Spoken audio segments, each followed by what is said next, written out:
আসসালামু আলাইকুম এভরিওয়ান, সবাই কেমন আছেন? আশা করছি সবাই খুব ভালো আছেন। আমরাও আল্লাহর রহমতে খুবই ভালো আছি। আজকে খুদের ভাপা রান্না করা হচ্ছে।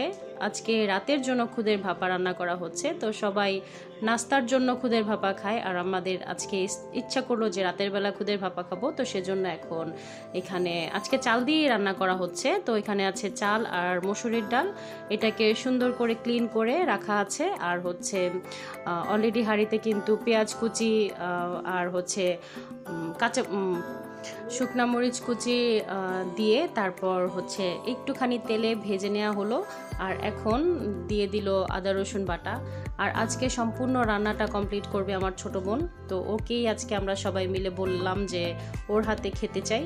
ওর হাতে ভর্তা আর হচ্ছে খুদের ভাপা খুবই মজা হয়। তো সব কিছু এখন একত্র করে ভালো করে একটু কষিয়ে নিচ্ছে, যাতে করে আদা রসুনের কাঁচা গন্ধটা চলে যায়। আর আজকে আমরা পাটায় তৈরি ভর্তা খাবো, মানে পাটায় বাটা যে ভর্তাটা হয় সেটা খাবো। এখানে কিন্তু অলরেডি চালটা দিয়ে দিল মশলাটাকে কষানোর পর, মানে পেঁয়াজটাকে কষানোর পর। এখন হচ্ছে চালটাকে খুব ভালোভাবে ভেজে নিয়ে তারপর পরিমাণ মতো পানি দিয়ে দিবে। আর আজকে কিন্তু আমরা সাদা করে খুদের ভাপা খাবো না, একটু হলুদ মরিচ দিয়ে, মানে একটু হলুদ কালার হবে ওইভাবে করে খুদের ভাপাটা খাবো। তো সমস্ত মশলাগুলো কিন্তু একসাথে দিয়ে খুব ভালোভাবে কষিয়ে নিচ্ছে।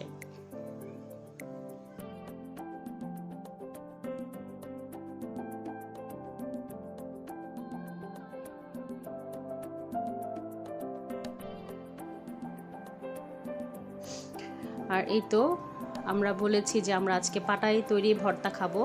অনেক দিন হয়েছে এভাবে করে ভর্তা খাওয়া হয় না, তো সেজন্য আজকে একদম সমস্ত মশলা টশলা ভেজে নিয়ে, মানে পেঁয়াজ ভেজে নিয়ে তারপর হচ্ছে পাটায় বসে যাচ্ছে। আর এখানে হচ্ছে ডাল ভর্তা করার জন্য ডালটাকে সিদ্ধ বসিয়ে দিয়েছে অলরেডি। তারপর হচ্ছে ডালটা সিদ্ধ হয়ে আসলে এরপর কিন্তু ডাল ভর্তা করা হবে। আর দুপুরবেলার জন্য কিন্তু যে সমস্ত তরকারিগুলো রান্না ছিল সেগুলো অনেকখানি করে আছে, মানে মুরগির মাংস আছে, তারপর ডাল আছে। চাইলে সেগুলো বাচ্চারা খেতে পারবে, কারণ আয়ান মাসুম তো ওরা ভর্তা দিয়ে খেতে পারবে না। তো সেজন্য ওদের জন্য মাংস রাখা আছে, ওরা ওইটা দিয়ে খেতে পারবে।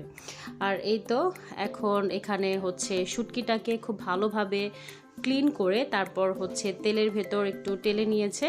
তো শুটকিটাকে কিন্তু এভাবে ভেজে নিলে ঘ্রাণটা খুব সুন্দর হয়, আর কোনো এক্সট্রা যে একটা বাজে গন্ধ আছে সেটা কিন্তু হয় না। তো এখন হচ্ছে এই যে পেঁয়াজ, তারপর রসুন, মরিচ সব কিছু একসাথে ভেজে নিয়ে এখন হচ্ছে শুটকির ভর্তাটা করা হচ্ছে। আর এদিকে এটা হচ্ছে চেওয়া মাছের মাথার ভর্তা, এটা অলরেডি করা হয়ে গেছে, তখন আর ভিডিওটা আমি করতে পারিনি। এই তো অলরেডি দুইটা ভর্তা বানানো শেষ। তো আজকে অনেক দিন পর পাটায় বাটা ভর্তা খাবো। এই ভর্তা খেতে কিন্তু আসলে খুবই মজা লাগে, যতই আমরা ব্লেন্ডারে বানাই না কেন। আর এখানে হচ্ছে ডাল ভর্তার জন্য পেঁয়াজটাকে ভেজে নেওয়া হচ্ছে, আর কিছু শুকনা মরিচ অলরেডি ভেজে রাখা আছে, এগুলো দিয়ে ডালটাকে ভর্তা করা হবে। তো আজকে ও ডালটাকে, মানে ওই যে আমরা যেমন মেখে ভর্তা করি সেরকম করে ভর্তা করবে না, ডালটাকে একটু সিদ্ধ করে নিয়ে তারপর হচ্ছে একেবারেই ঢেলে দেবে পেঁয়াজে, তারপর হচ্ছে ভাজা করে নেবে। আর এইদিকে কিন্তু খুদের ভাপাটা অলরেডি হয়ে এসেছে, এখন হচ্ছে একটু সামান্য দমে রাখলেই কিন্তু খুদের ভাপাটা রান্না কমপ্লিট হয়ে যাবে। আর এই তো ডাল ভর্তাও কিন্তু মোটামুটি কমপ্লিট। ওই যে বললাম না, আমরা যেমন মেখে ভর্তা করি, আজকে ভর্তাটা ওই রকম হবে না, ভর্তাটা একটু অন্যরকম করেই বানানো হচ্ছে। তো যাই হোক, এই ছিল আজকের ছোট্টখাট্ট একটা ভিডিও।